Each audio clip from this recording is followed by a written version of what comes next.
Subscribe பண்ணுங்க. அப்படியே பக்கத்துல இருக்க பெல் ஐகானையும் பிரஸ் பண்ணுங்க.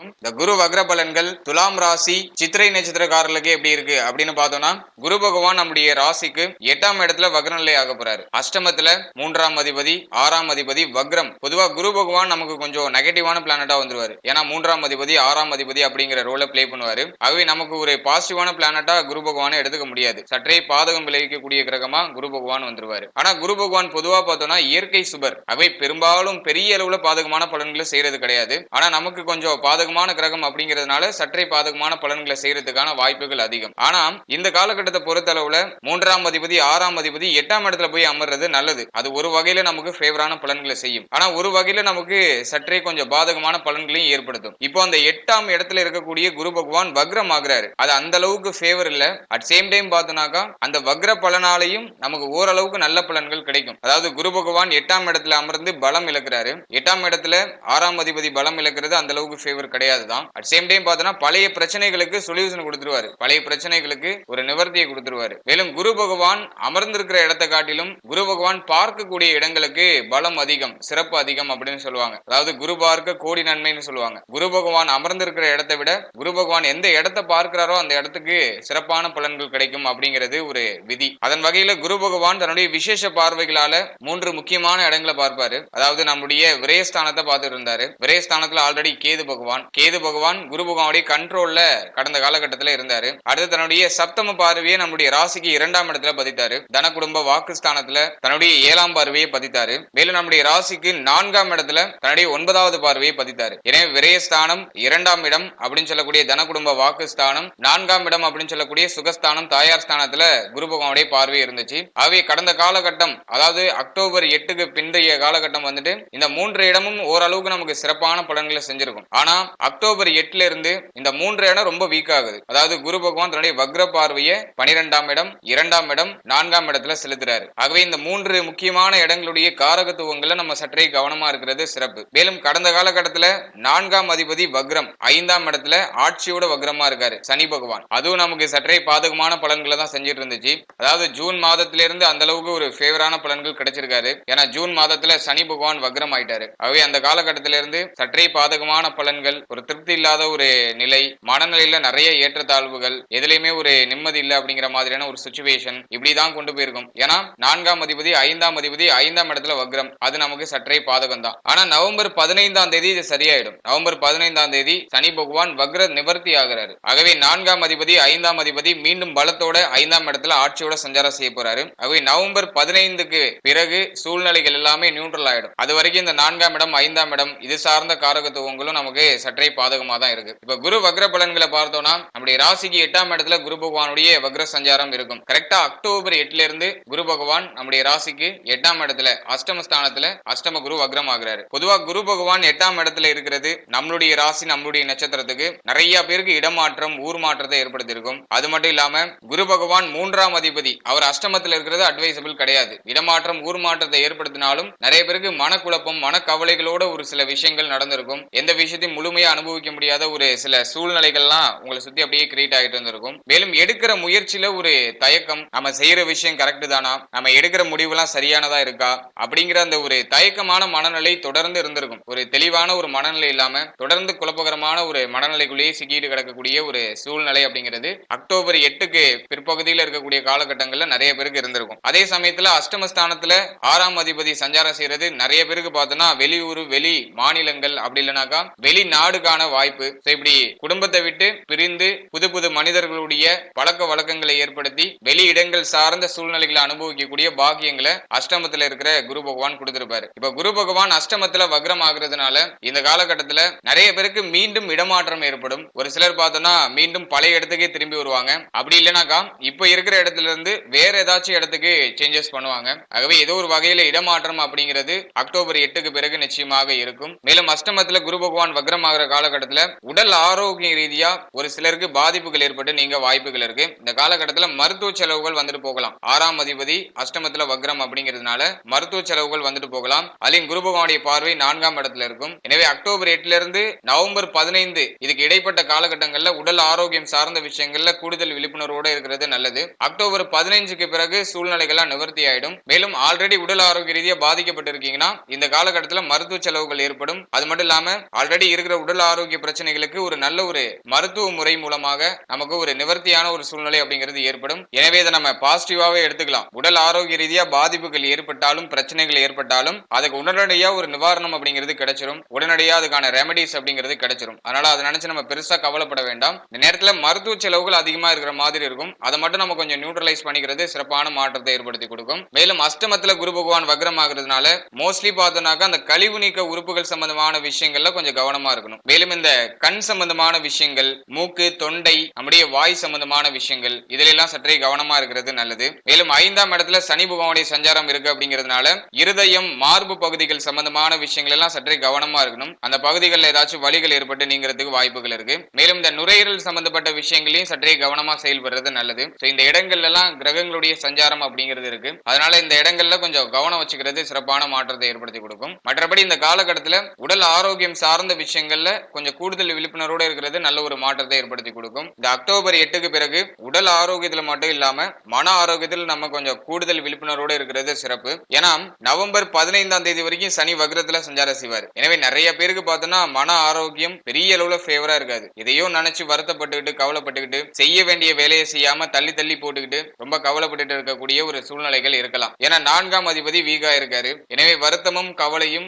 நவம்பர் 15ஆம் தேதி வரைக்கும் அப்படியே மேலோட்டமா இருக்கும். நவம்பர் 15க்கு பிறகு சூழ்நிலைகள் எல்லாமே மாற்றி அமைக்கப்படும். ஒரு மகிழ்ச்சியான ஒரு பரவசமான ஒரு சூழ்நிலை அப்படிங்கிறது வெளிப்பட ஆரம்பிக்கும். அட் சேம் டைம் பார்த்தோம்னாக்கா உடல் ஆரோக்கிய ரீதியாக ஒரு சில கவலைகள் மேலோட்டமா இருக்கும். ஆனா அது ஒரு பர்டிகுலர் டைம் பீரியடுக்கு அப்புறம் அதுவுமே நியூட்ரல் ஆயிடும். ஆகவே நவம்பர் 15 வரைக்கும் நம்முடைய மன ஆரோக்கியத்துல கொஞ்சம் கூடுதல் விழிப்புணர்வோட இருக்கணும். எதையும் நினைச்சு குழப்பிக்க கூடாது. அவசரமா ஒரு முடிவுகள் எடுக்கக்கூடாது. எல்லாத்திலையும் பொறுமையோட செயல்படுறது நல்லது. கோபமான மனநிலையை ரொம்ப குறைச்சிக்கணும். நிறைய பேருக்கு இந்த நேரத்துல கோபம் அதிகமா வெளிப்படும். 4ஆம் அதிபதி 5ஆம் இடத்துல வக்ரம் ஆயிட்டாலே கோபமான மனநிலை இயற்கையாவே வந்துடும். எது மேலேயே உள்ள கோபத்தை யாரு மேலேயே நம்ம போய் காட்டுவோம். அவை முடிஞ்ச அளவுக்கு கோபத்தை தவிர்த்து அன்போட எல்லார்ட்டையும் அணுகிறது ஒரு சிறப்பான மாற்றத்தை ஏற்படுத்தி கொடுக்கும். அடுத்த அக்டோபர் 8க்கு பிறகு குடும்ப சூழ்நிலை சம்பந்தமான விஷயங்கள்ல சற்றே கவனமா செயல்படணும். ஏன்னா இந்த அக்டோபர் 8ல இருந்து பாத்தீங்கன்னா குரு பகவானுடைய வக்ர பார்வை 2ஆம் இடத்துல பதியுது. சனி பகவானுடைய வக்ர பார்வை 2ஆம் இடத்துல பதியுது. ஆகவே அக்டோபர் 8க்கு பிறகு குடும்ப வாழ்க்கை சார்ந்த விஷயங்கள்ல எந்த ஒரு குழப்பமும் இல்லாம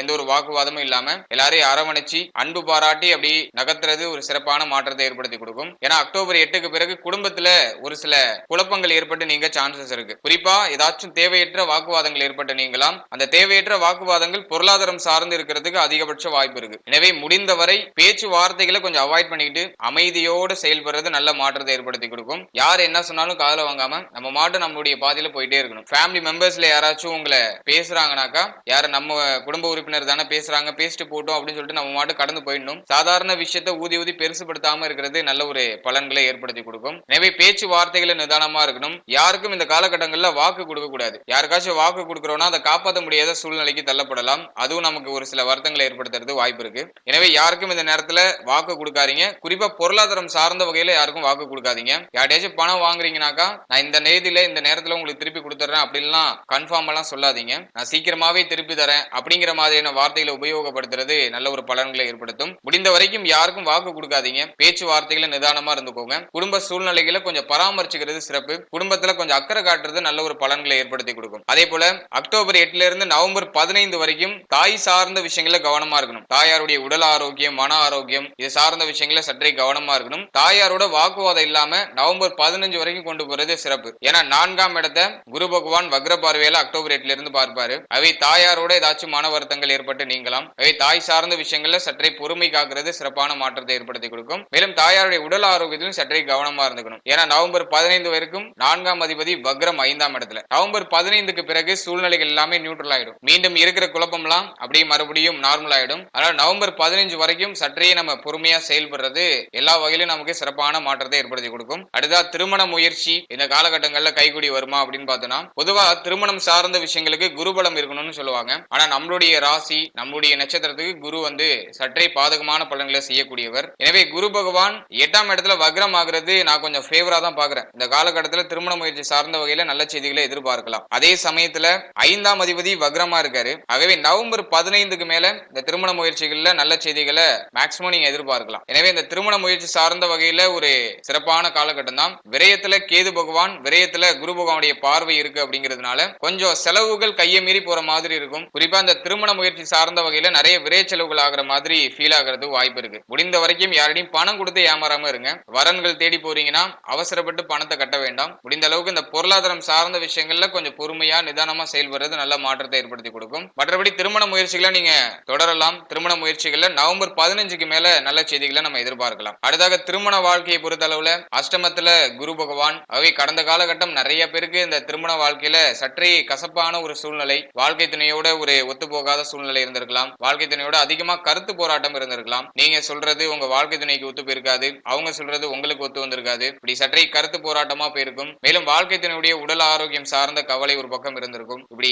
சோ மெனி கன்ஃபியூஷன்ஸ் அப்படிங்கிறது கடந்த காலகட்டங்கள்ல வாழ்க்கை துணை சார்ந்து இருந்திருக்கலாம். ஏதோ ஒரு வகையான சின்ன மன வருத்தமாச்சும் வந்துட்டு போயிருக்கும். அதுதான் அஷ்டமத்துல இருக்கிற குரு. அதுலயும் சனி பகவான் நமக்கு வக்ரம் ஆயிட்டாரு. 6ஆம் இடத்துல ராகு பகவான் நமக்கு ஃபேவரா இருக்காரு. சோ அந்த 6ல இருக்கிற ராகு தான் நம்மள அப்படியே மூவ் ஆன் பண்ணிட்டே இருந்துச்சு. முடிஞ்ச அளவுக்கு யாரையும் பகச்சுக்காம இறங்கி போய் எல்லாருக்கும் விட்டு கொடுத்து போய் எல்லாரையும் அரவணைச்சு செயல்படுற அந்த ஒரு பக்குவத்தை ராகு பகவான் கொடுத்திருந்தாரு. ஆகவே ராகு பலம் நமக்கு சிறப்பா இருக்கு. மற்றபடி இந்த காலகட்டத்துல நவம்பர் 15 வரைக்கும் சனி பலம் இல்ல. ஆகவே நவம்பர் 15 வரைக்கும் வாழ்க்கை துணை சார்ந்த விஷயங்கள் எல்லாம் பொறுமை காக்கிறது நல்லது. மேலும் இந்த காலகட்டத்துல அவசரப்பட்டு வார்த்தைகளை கோபத்தின் மூலமா வெளிப்படுத்தக்கூடாது. ஏன்னா 2ஆம் இடத்தை குரு பகவான் பார்ப்பாரு. இந்த நேரத்துல கோபம் அதிகமா வரும், கோபமான வார்த்தைகள் அதிகமா வரும். கொஞ்சம் கடுமையான வார்த்தைகளை உபயோகப்படுத்துறதுலாம் வாய்ப்பு இருக்கு. ஆகவே பேச்சு வார்த்தைகளை நிதானம் காக்கணும். மேலும் வாழ்க்கை துணை சார்ந்த வகையில அவருடைய உடல் ஆரோக்கியம், மன ஆரோக்கியத்துல கவனமா இருக்கிறது சிறப்பு. மற்றபடி நவம்பர் 15க்கு பிறகு வாழ்க்கை துணை சார்ந்த விஷயங்கள்லயும் நமக்கு ஒரு மகிழ்ச்சியான சூழ்நிலைகள் அப்படிங்கிறது வெளிப்பட ஆரம்பிச்சிடும். அட் சேம் டைம் பார்த்தோம்னா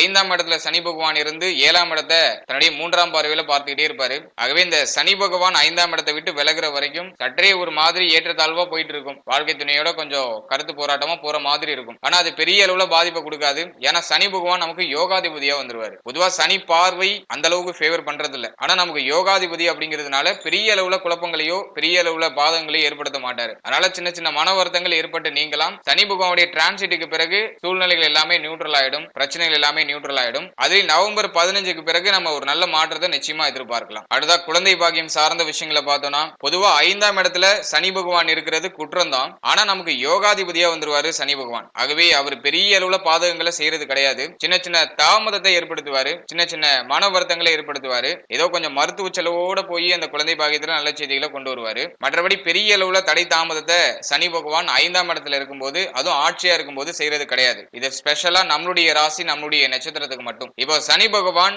நவம்பர் 15ஆம் தேதி வரைக்கும் 5ஆம் இடத்துல வக்ரத்துல சஞ்சாரம் செய்யறாரு. வக்ரம் அட்வைசபிள் கிடையாது, அது ஃபேவர் பண்ணாது. நம்முடைய யோகாதிபதி பலமா இருக்கிறது சிறப்பு, பலம் இழக்கிறது சற்று சிறப்பற்ற பலன்களை செய்யும். அதனால நிறைய பேருக்கு கடந்த காலகட்டத்துல இந்த குழந்தை பாக்கியத்துல ஒரு சில மன வருத்தங்கள் ஏற்பட்டு நீங்க இருக்கலாம். நிறைய பேரு இந்த குழந்தை பாக்கியத்திற்காக நிறைய மருத்துவ செலவுகளை மேற்கொண்டிருக்கலாம். என்னை பொறுத்த வரைக்கும் வக்ர நிவர்த்தி வரைக்கும் சற்றே கொஞ்சம் ஏற்றத்தாழ்வா இருக்கும். ஏதோ கொஞ்சம் அதிகமா செலவுகள் ஏற்படுற மாதிரி இருக்கும். மருத்துவ செலவு குறிப்பா அதிகமா ஏற்படுற மாதிரி இருக்கும். நவம்பர் 15க்கு மேல குழந்தை பாக்கியத்துல நல்ல செய்திகளை நம்ம நிச்சயமா எதிர்பார்க்கலாம். ஏன்னா சனி பகவான் ஒரு நீண்ட காலத்திற்கு பிறகுதான் நம்முடைய ராசிக்கு 5ஆம் இடத்துக்கு வந்து ஒரு 2.5 வருஷம் சஞ்சாரம் செய்வார். நம்முடைய யோகாதிபதி சுமார் ஒரு 30 வருஷத்துக்கு பிறகுதான் நம்முடைய ராசிக்கு 5ஆம் இடத்துல சஞ்சாரம் செய்வார். ஆகவே இந்த காலகட்டத்துல நிச்சயமாக குழந்தை பாக்கியத்துல நல்ல செய்திகளை நம்ம எதிர்பார்க்கலாம். கோச்சார ரீதியா ஒரு ஃபேவரான காலகட்டம் தான். வக்ரத்துல இருக்கிறதுனால அது நமக்கு கொஞ்சம் மைனஸா போற மாதிரி தெரியுது. பட் ஆனா எண்ட் ஆஃப் த ரிசல்ட்ல நிச்சயமா நமக்கு ஃபேவரான பலன்கள் கிடைக்கும். அதனால இந்த குழந்தை பாக்கியத்துல சின்னதா தடை தாமதப்படுதுன்னா அதை நினைச்சு வருத்தப்பட வேண்டாம். எனவே நவம்பர் 15ஆம் தேதிக்கு மேல குழந்தை பாக்கியம் சார்ந்த வகையில நல்ல செய்திகளை எதிர்பார்க்கலாம். அடுத்தாக பிள்ளைகள் சார்ந்த விஷயங்களை நம்ம பார்த்தோம்னாக்கா நிறைய பேருக்கு ஜூன் மாதத்திலிருந்தே இந்த பிள்ளைகள் சார்ந்த வகையில நிறைய மன வருத்தங்கள் ஏற்பட்டிருக்கும். ஆனா சனி பகவான் நமக்கு யோகாதிபதி அப்படிங்கிறதுனால அந்த பிள்ளைகள் சார்ந்த வகையில மன வருத்தங்கள் இருந்தாலும் அது பெரிய அளவுல பாதகமான பலன்களை ஏற்படுத்தாம கொஞ்சம் கண்ட்ரோலா மூவ் ஆன் பண்ணிட்டு இருக்கும். எப்படிப்பட்ட மன வருத்தங்கள் இருந்தாலுமே அது லைட்டா மன வருத்தமா அப்படியே போயிட்டு இருக்கும். ஆனா சூழ்நிலைகள் உங்க கையை மீறி போகாது, சுத்தமா ஜீரோ ஆகாது அந்த இடத்த உங்களுக்கு. அது நமக்கு ஒரு பெரிய பிளஸா இருக்கு. எனவே கடந்த காலகட்டம் நிறைய பேருக்கு பிள்ளைகள் சார்ந்த வகையில குறிப்பா ஜூன் மாதத்திலிருந்து நிறைய மன வருத்தம், பிள்ளைகளால ஒரு சில தொந்தரவு, பிள்ளைகளால நிறைய விரைய செலவு, இப்படி ஏதோ ஒரு வகையில பிள்ளைகள் சார்ந்த வகையில ஒரு சில மன வருத்தங்கள்லாம் வந்துட்டு போயிருக்கும். ஆனா இது எல்லாமே நவம்பர் 15க்கு பிறகு நியூட்ரல் ஆயிடும். அதனால அதை நினைச்சு கவலைப்படாதீங்க. மேலும் நிறைய பேருக்கு ஏதோ வருத்தமா போற மாதிரி இருந்திருக்கும், ஆனா எண்ட் ஆஃப் த ரிசல்ட்ல நமக்கு ஓரளவுக்கு ஃபேவரான பலன்கள்லாம் கிடைச்சிருக்கும். எனவே நவம்பர் 15 வரைக்கும் பிள்ளைகள் சார்ந்த விஷயங்கள்ல சற்றே நிதானம் காக்கிறது, பொறுமை காக்கிறது சிறப்பு. பிள்ளைகளால ஒரு சில மன வருத்தங்கள், ஒரு சில விரைய செலவுகள், பிள்ளைகள் மேல அதிகமா கோபம் வருது, இதெல்லாம் இயற்கையா இருக்கும். பொறுத்த வரைக்கும் நவம்பர் 15 வரைக்கும் எந்த அளவுக்கு நீங்க பொறுமையா பிள்ளைகள் மேல கவனம் வச்சு செயல்படுறீங்களோ அந்த அளவுக்கு சிறப்பு. அதுலயும் குறிப்பா பார்த்தோம்னா அக்டோபர் 8ல இருந்து நவம்பர் 15 வரைக்கும் கொஞ்சம் அதீத விழிப்புணர்வோடு இருக்கிறது நல்லது. ஏன்னா அஷ்டம ஸ்தானத்துல குரு வக்ரம் அப்படிங்கிறதுனால அந்த காலகட்டங்களில் ஒரு சில ஏற்றத்தாழ்வான சூழ்நிலைகள் ஏற்படலாம். எனவே அந்த காலகட்டத்தில் மேக்சிமம் வாக்குவாதமோ சண்டை சச்சரவோ இல்லாம பிள்ளைகளுடைய உடல் ஆரோக்கியத்தை பராமரிச்சு அவருக்கு மேல கவனம் செலுத்தி செயல்படுறது நல்ல ஒரு மாற்றத்தை ஏற்படுத்தும். நவம்பர் 15க்கு பிறகு சூழ்நிலைகள் எல்லாமே நியூட்ரல் ஆயிடும். அதனால கவலைப்பட வேண்டாம். இருக்கிற சூழ்நிலைகளை முடிஞ்ச அளவுக்கு நீங்க மேனேஜ் பண்றதுக்கு ட்ரை பண்ணுங்க. அடுத்த மாணவ மாணவிகளை பொறுத்தளவுல நிறைய பேருக்கு இந்த ஜூன் மாதத்திலிருந்தே நிறைய பிரஷர்ஸ் இருந்திருக்கும். ஏன்னா 4ஆம் அதிபதி வக்ரம், குரு பார்வை 4ஆம் இடத்துல இருந்ததுனால ஓரளவுக்கு நம்ம மேனேஜ் பண்ணி வந்தோம். படிக்கிறது மேல அதிகமா இன்ட்ரெஸ்ட் இல்ல. நிறைய பேருக்கு கடந்த காலகட்டத்துல படிப்பு சார்ந்த வகையில நிறைய மாற்றங்கள், ஏற்றத்தாழ்வுகள், நிறைய மன வருத்தங்கள் இப்படி போயிருக்கும். ஏன்னா சனி வக்ரம் அந்த அளவுக்கு நமக்கு ஃபேவர் பண்ணிருக்காது. குரு பார்வை இருந்ததுனால நம்ம ஓரளவுக்கு அதை மேனேஜ் பண்ணி எவ்வளவு பிரஷரான சூழ்நிலை இருந்தாலும் அதை நம்ம கொஞ்சம் தாக்கு பிடிச்சி தாங்கி கடந்து வந்தோம். ஆனா இப்ப குரு வக்ரம் சனி நவம்பர் 15 வரைக்கும் நமக்கு ஃபேவரா இல்ல. ஆகவே இந்த அக்டோபர் 8ல இருந்து நவம்பர் 15 இதுக்கு இடைப்பட்ட காலகட்டங்கள்ல படிப்பு சார்ந்த விஷயங்கள்ல சற்றே கவனமா இருக்கிறது நல்லது, பொறுமை காக்கிறது நல்லது. அவசரப்பட்டு எந்த முடிவுகளையோ எடுத்த முடிவுகளை மாற்றம் செய்யறதோ செய்ய வேண்டாம். ஆல்ரெடி இருக்கிற ட்ராக்ல மூவ் ஆன் பண்ணிட்டே இருங்க. நவம்பர் 15க்கு பிறகு நீங்க முக்கியமான மாற்றங்களை செஞ்சுக்கலாம். உங்களுக்கு பிடிச்ச மாதிரி வேற ஏதாச்சும் சேஞ்சஸ் பண்ணணும்னா அதை நவம்பர் 15க்கு மேல நீங்க செஞ்சுக்கலாம். அது வரைக்கும் படிப்பு சார்ந்த விஷயங்களை கவனம் வச்சுக்கணும். எந்த ஒரு டிஸ்ட்ராக்ஷன்ஸுக்கும் இடம் கொடுக்காம முடிஞ்ச வரைக்கும் படிப்புல கவனம் செலுத்தி டிராவல் பண்றது நல்லது. அதுலயும் அஷ்டம குரு வந்ததுல இருந்து நிறைய பேருக்கு வந்துட்டு வெளியூர்ல போய் படிக்கிறதுக்கான வாய்ப்பு கிடைச்சிருக்கும். சொந்த ஊர்லயோ அப்படிலாம் வீட்டுல இருந்தோ படிக்கிற அந்த ஒரு சூழ்நிலை மாறி வெளியூர் வெளியிடங்கள்ல போய் படிக்கிறதுக்கான வாய்ப்புகள் கிடைச்சிருக்கும். நிறைய பேர் இந்த காலகட்டத்துல வெளியிடங்கள்ல தங்கி படிக்கக்கூடிய ஒரு சூழ்நிலைக்கு தான் தள்ளப்பட்டிருப்பாங்க. ஏன்னா அஷ்டம குரு இடமாற்றத்தை ஏற்படுத்தும். இப்போ அஷ்டமத்துல குரு வக்ரம் ஆகுறதுனால தங்கி இருக்கிற இடத்துல ஏதாச்சும் ஒரு சில ஏற்றத்தாழ்வான சூழ்நிலைகள் ஏற்படலாம், கொஞ்சம் மனக்கசப்பான சூழ்நிலை ஏற்படலாம், நீங்க இருக்கிற இடம் உங்களுக்கு பிடிக்காம போகலாம். இப்படி ஏதாச்சும் ஒரு சில மாற்றங்கள் ஏற்படுறதுக்கு வாய்ப்புகள் இருக்கு. எனவே அக்டோபர் 8ல இருந்து மாணவ மாணவிகள் எதை பத்தியும் பெருசா கவலைப்படாம படிப்பு மேல மட்டும் கவனம் வச்சுக்கோங்க. அது நவம்பர் 15க்கு மேல நியூட்ரல் ஆயிடும். அதனால பெருசா வருத்தப்பட வேண்டாம். நவம்பர் 15க்கு மேல படிப்பு சார்ந்த வகையில ஆர்வம் அதிகரிக்க ஆரம்பிக்கும். மேலும் புதிய புதிய வாய்ப்புகள்லாம் கிடைக்கும். புதிய புதிய நண்பர்களுடைய பழக்க வழக்கங்கள் கிடைக்கும். அதன் மூலமா நமக்கு ஒரு நல்ல ஒரு மாற்றங்கள் ஏற்படும். அதே போல நிறைய பேருக்கு கடந்த காலகட்டங்கள்ல கல்வி சார்ந்த வகையில நிறைய விரைய செலவுகள் இருந்திருக்கும். ஏன்னா விரைய ஸ்தானத்துல கேது பகவான். ஆகவே படிப்புக்காக நிறைய செலவு செய்யற ஒரு சூழ்நிலை. கரெக்டா ஜூன் மாதத்திலிருந்து நிறைய பேருக்கு கல்வி சார்ந்த வகையில நிறைய விரைய செலவுகள், இதுல நிறைய பேர் பார்த்தோம்னா கடன் வாங்கி செலவு பண்ணிருப்பாங்க. அந்த கடன் உதவியும் சிறப்பான முறையில கிடைச்சிருக்கும். அதுதான் நமக்கு ஒரு பெரிய அட்வான்டேஜ். ஏன்னா ராகு 6ஆம் இடத்துல இருந்து கடன் தேவைப்படுதுன்னா அதுக்கான சப்போர்ட் நமக்கு பண்ணிருப்பாரு. அதுதான் 6ஆம் இடத்துல இருக்கிற ராகு. எனவே நிறைய பேருக்கு கல்வி சார்ந்த வகையில நிறைய விரைய செலவு, ஒரு சிலருக்கு கடன் சுமை, இதெல்லாமே கல்வி சார்ந்த வகையில கடந்த காலகட்டங்கள்ல வந்திருக்கலாம். இது எல்லாமே நவம்பர் 15க்கு பிறகு நியூட்ரல் ஆகும். அது வரைக்கும் ஏதோ கொஞ்சம் பிரஷரா போற மாதிரி இருக்கும். நவம்பர் 15க்கு பிறகு எல்லாமே சரியாயிடும். அதனால எதையும் நினைச்சு குழப்பிக்காம உங்களுடைய இலக்கு மேல மட்டும் நீங்க கவனமா இருக்கிறது நல்ல ஒரு பலன்களை ஏற்படுத்தும். அடுத்ததா தொழில் மற்றும் உத்தியோகம் சார்ந்த விஷயங்களை பார்த்தோம்னா விரயஸ்தானத்துல குரு பார்வை, விரயஸ்தானத்துல கேது பகவான், மேலும் லாபஸ்தானத்துல சனி பகவானுடைய வக்ர பார்வை, மேலும் ஜீவனஸ்தானம் நமக்கு ஓரளவுக்கு ஃபேவரா இருக்கு. அதனால கடந்த காலகட்டத்துல நிறைய பேருக்கு தொழில் உத்தியோகம் சார்ந்த வகையில டெம்பரவரியா ஒரு நல்ல ஒரு மாற்றம் அப்படிங்கிறது ஏற்பட்டிருக்கும். அதாவது வருமானமே இல்லாம இருந்தவங்க, குறிப்பா தொழில் உத்தியோக வாய்ப்பு இல்லாம இருந்தவங்களுக்கு டெம்பரவரியா ஒரு சில சூழ்நிலைகள் கிடைச்சிருக்கும். அதாவது ஜூன் மாதத்திலிருந்து அது ஆக்டிவேஷன் ஆயிடுச்சு. ஜூன் மாதத்திலிருந்து நவம்பர் 15ஆம் தேதி வரைக்கும் இந்த ஆக்டிவேஷன் இருக்கு. அதனால நிறைய பேருக்கு டெம்பரவரியா ஒரு நல்ல வேலை வாய்ப்பு, பொருளாதார சூழ்நிலைகளை சரிப்படுத்துறதுக்கான ஒரு சில வாய்ப்புகள் அப்படிங்கிறதுலாம் கடந்த காலகட்டத்தில் கிடைச்சிருக்கும். நிறைய பேருக்கு வேலை வாய்ப்பு அப்படிங்கிறது கடந்த காலகட்டங்களில் கிடைச்சிருக்கும். மேலும் அஷ்டம குரு காலகட்டம் அப்படிங்கிறதுனால தொழில் உத்தியோகம் நிமித்தமா வெளியூர் வெளியிடங்களுக்கு செல்லக்கூடிய ஒரு பாகியம் கிடைச்சிருக்கும். இதெல்லாமே நமக்கு ஃபேவரா இருந்துச்சு. ஆனா நவம்பர் 15க்கு பிறகு சனி பகவான் வக்ர நிவர்த்தி ஆயிடுவாரு. சனி பகவானுடைய சப்தம பார்வை 11ஆம் இடத்துல பதியும். ஆகவே 11ஆம் இடத்துல சனி பகவானுடைய சப்தம பார்வை பதிகிறது அந்த அளவுக்கு அட்வைசபிள் கிடையாது. ஆகவே நவம்பர் 15க்கு பிறகு உடைய தொழில் உத்தியோகம் சார்ந்த விஷயங்கள் எல்லாம் பொறுமை காக்கிறது நல்லது. அவசரப்பட்டு முடிவுகளை மாற்றம் செய்ய வேண்டாம். இதுலயும் குரு பகவான் வக்ரம் ஆகுறதுனால நிறைய பேர் பார்த்தோம்னா இறங்கின விஷயத்துல இருந்து பின்வாங்குவாங்க. மேலும் நிறைய பேருக்கு ஏதாச்சும் வேற ஏதாச்சும் ட்ரை பண்ணலாம், இதை விட இன்னும் கொஞ்சம் பெட்டரா ஏதாச்சும் ட்ரை பண்ணலாம் அப்படிங்கிற சிந்தனை எல்லாம் உதிக்க ஆரம்பிக்கும். பொருளாதார பற்றாக்குறை ஏற்படும். இதனால சம்பள உயர்வு, பதவி உயர்வு எதிர்பார்க்கும் மனமானது. எனவே இந்த காலகட்டத்தை பொறுத்த அளவுல நவம்பர் 15க்கு பிறகு சூழ்நிலைகள் சற்றே மாற்றங்களை எதிர்கொள்றது வாய்ப்பு இருக்கு. எனவே அவசர அவசரப்பட்டு எந்த ஒரு சேஞ்சஸையும் நவம்பர் 15க்கு மேல செய்ய வேண்டாம். நவம்பர் 15 வரைக்கும் நமக்கு சூழ்நிலை ரொம்ப ஃபேவரா இருக்கு. இதுக்கு இடைப்பட்ட காலங்கள்ல தொழில் உத்தியோக நிமித்தமா ஏதாச்சும் மாற்றங்கள் செய்யணும்னா செஞ்சுக்கோங்க. குறிப்பா அக்டோபர் 8ல இருந்து சற்றே தயக்கமான சூழ்நிலைகள்லாம் வர ஆரம்பிச்சிடும். அதுலயும் நவம்பர் 15க்கு மேல பொருளாதார ரீதியா ஒரு சில தடுமாற்றங்கள் ஏற்பட ஆரம்பிக்கும். எனவே நவம்பர் 15க்கு மேல தொழில் உத்தியோக நிமித்தமா எந்த ஒரு சேஞ்சஸும் பண்ணக்கூடாது. குறிப்பா தொழில் செய்யறவங்க மேலும் மேலும் இன்வெஸ்ட்மெண்ட் எதுவும் பண்ணக்கூடாது. அதுல ரொம்ப அலர்ட்டா இருக்கணும். 6ஆம் இடத்துல ராகு பகவான் இருக்கிறதுனால கடன் வாய்ப்புகள் ஈஸியா கிடைக்கும். எனவே இந்த நேரத்துல கடன் வாங்கி இதுலாச்சும் இன்வெஸ்ட் பண்ணணும்னு இறங்க வேண்டாம். முடிஞ்ச அளவுக்கு அதெல்லாம் அவாய்ட் பண்ணிக்கோங்க. தொழில் ஏதாச்சும் ஸ்டார்ட் பண்ணணும்னாக்கா உங்களுடைய சேஃப்டி ஜோனுக்குள்ளே இருந்துகிட்டு சின்னதா இன்வெஸ்ட்மெண்ட் பண்றது நல்லது. ஏன்னா விரயஸ்தானத்துல குரு பகவானுடைய வக்ர பார்வை இருக்கிறதுனால விரய செலவுகள் இயற்கையாக ஏற்படும். மேலும் கேது பகவான் விரயஸ்தானத்துல இருக்கிறதுனால நிறைய விரய செலவுகள் இருக்கும். அதனால கையில பணம் இருக்குனாக்கா அதை சின்னதா இதுலயாச்சும் இன்வெஸ்ட்மெண்ட் பண்றது நல்லது. உங்களுடைய சேஃப்டி ஜோனை விட்டு மீறி கடன் வாங்கி இதுலயாச்சும் இன்வெஸ்ட் பண்றது அட்வைசபிள் கிடையாது. சோ அதுல ரொம்ப கவனமா இருந்துக்கணும். அடுத்தது மெயினா பாத்தீங்கன்னா ஆல்ரெடி தொழில் மற்றும் உத்தியோகம் சார்ந்த விஷயங்களை டிராவல் பண்ணிட்டு இருக்கீங்க அப்படின்னாக்கா அதுல எந்த சேஞ்சஸ் இல்லாம இருக்கிறத மூவ் ஆன் பண்றது நல்லது. மூன்றாவது நபருடைய பேச்சை கேட்டுட்டு உங்களுடைய பிளானை மாத்திக்கிட்டே இருக்கிறதுலாம் அட்வைசபிள் கிடையாது. ஆகவே எடுத்திருக்கிற முடிவுகள்ல தொடர்ந்து டிராவல் பண்ணுங்க. அதுதான் உங்களுக்கு நல்ல பலன்களை சிறப்பான முறையில பெற்றுக் கொடுக்கும். அடிக்கடி பிளானை மாத்திக்கிட்டே இருந்தீங்கன்னா அந்த காலகட்டம் உங்களுக்கு சற்றே பாதகமான காலகட்டமா மாறது வாய்ப்பு இருக்கு. ஆகவே ஆல்ரெடி இருக்கிற பிளான் எதையும் சேஞ்சஸ் பண்ண வேண்டாம். இருக்கிறதுலேயே நீங்க டிராவல் பண்றது சிறப்பான மாற்றத்தையும் சிறப்பான வளர்ச்சியும் பெற்றுக் கொடுக்கும். ஃபைனலா பொருளாதாரம் சார்ந்த விஷயங்களை பொறுத்த அளவுல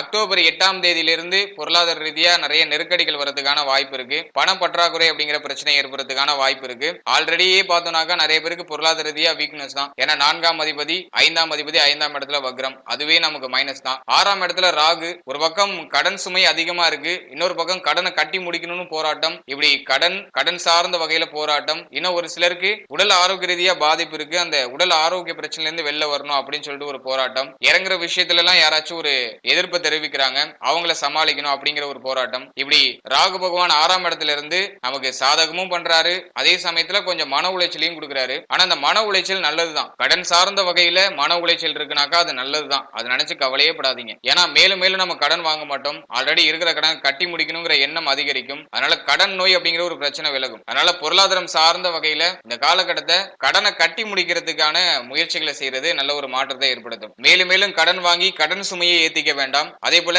கடன் உதவி பண்றேன்னு சொல்லிட்டு யாருக்கும் கடன் கொடுத்தும் மாட்டிக்க வேண்டாம். இந்த ரெண்டு விஷயத்துல ரொம்ப கவனமா இருந்துக்கோங்க. அதே போல விரயஸ்தானத்துல கேது பகவானுடைய சஞ்சாரம் இருக்கு அப்படிங்கிறதுனால நிறைய விரய செலவுகள் ஏற்படுற மாதிரியே இருக்கும். கையில பணப்புழக்கம் அப்படிங்கிறது ரொம்ப குறைவா இருக்கிற மாதிரி இருக்கும். பணம் வரும், ஆட்டோமேட்டிக்கா செலவாயிடும். பணம் வரதுக்கு முன்னாடி பட்ஜெட் எல்லாம் போட்டு வைக்கிற மாதிரியான ஒரு சூழ்நிலை வந்துடும். எனவே பொருளாதாரம் சார்ந்த வகையில அக்டோபர் 8ஆம் தேதியிலிருந்து ரொம்ப கவனமா இருக்கணும். எந்த அளவுக்கு நீங்க உங்களுடைய தேவைகளை குறைச்சி அத்தியாவசியமான தேவைகளை மட்டும் நீங்க செயல்படுத்துறீங்களோ அந்த அளவுக்கு உங்களுக்கு சிறப்பான பலன்கள் அப்படிங்கிறது ஏற்படும். மேலும் இந்த காலகட்டத்தில் ஃபேமிலி ரிலேட்டடா நிறைய கமிட்மெண்ட்ஸ் வரும். மேலும் உங்களுடைய சுய முன்னேற்றம் சார்ந்த வகையில ஒரு சில கமிட்மெண்ட்ஸ் வரும். கல்வி சார்ந்த வகையில கமிட்மெண்ட்ஸ் இருக்கும். உடல் ஆரோக்கியம் சார்ந்த வகையில ஒரு சில விரை செலவுகள் ஏற்பட்டு நீங்கும். எனவே இப்படி சுத்தி பார்த்தோம்னா பொருளாதார ரீதியா தான் நிறைய மைனஸ் தெரியுது. அதனால பொருளாதாரத்தை நம்ம எந்த அளவுக்கு தந்திரமா ஹேண்டில் பண்றோமோ அந்த அளவுக்கு நம்ம சேஃபான ஒரு ஜோன்ல டிராவல் பண்ண முடியும். ஓவராலா இந்த குரு வக்ரத்தை பொறுத்த அளவுல பலன்கள்லாம் பாக்குறதுக்கு நெகட்டிவா இருக்கிற மாதிரி தெரிஞ்சாலும் என்ன பொறுத்த அளவுல பாசிட்டிவ் தான். ஏன்னா நீண்ட நாளா இருக்கிற பிரச்சனைகளுக்கு இப்ப சொல்யூஷன் கிடைச்சிடும். ஸ்டார்டிங் ஏதோ உங்களுக்கு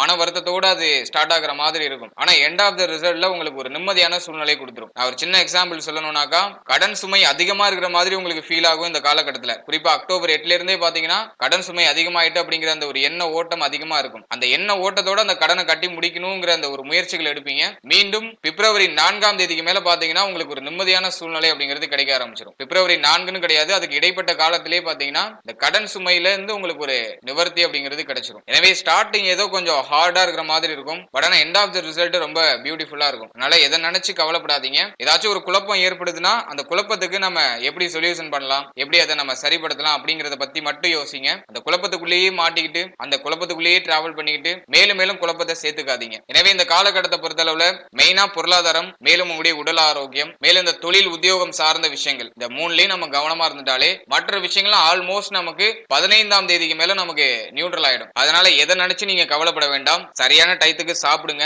இப்போ தூக்கமின்மை அப்படிங்கிற ஒரு பிரச்சனை அதிகமா வரும். அவை கரெக்டா டைமுக்கு தூங்குங்க. சரியான சாப்பாடு, சரியான தூக்கம், இது இரண்டும் சரியா இருந்துச்சுன்னா மன ஆரோக்கியம் சிறப்பா இருக்கும். ஆகவே சரியான டயத்துக்கு சாப்பிட்டு சரியான டயத்துக்கு தூங்குங்க. எதை நினைச்சு கவலைப்படாதீங்க. மேலும் உங்களுடைய உடல் ஆரோக்கியத்துல அதீதமான அக்கறையை செலுத்துங்க. இதெல்லாம் நம்ம சரிவர பண்ணிட்டு வரும்போது நல்ல ஒரு மாற்றமான பலன்கள் ஏற்படும். மேலும் இந்த காலகட்டத்துல தினமும் தெய்வ வழிபாடு பண்றது சிறப்பு. தினமும் காலையில குளிச்சுட்டு உங்களுடைய இஷ்ட தெய்வத்தை வழிபட்டு வர்றது ரொம்ப ரொம்ப விசேஷம். அது நமக்கு ஒரு மன அமைதியை பெற்றுக் கொடுக்கும். இந்த காலகட்டத்துல கம்பல்சரியா அந்த தெய்வ வழிபாடு பண்ணுங்க. மேலும் தினமும் மெடிடேஷன் பண்ணுங்க. ஒரு 10 நிமிஷம் கண்ணை மூடி அமைதியா அமர்ந்திருக்கிறது சிறப்பு. மேலும் தகவலுக்கு எங்க சேனலை மறக்காம சப்ஸ்கிரைப் பண்ணுங்க. நன்றி.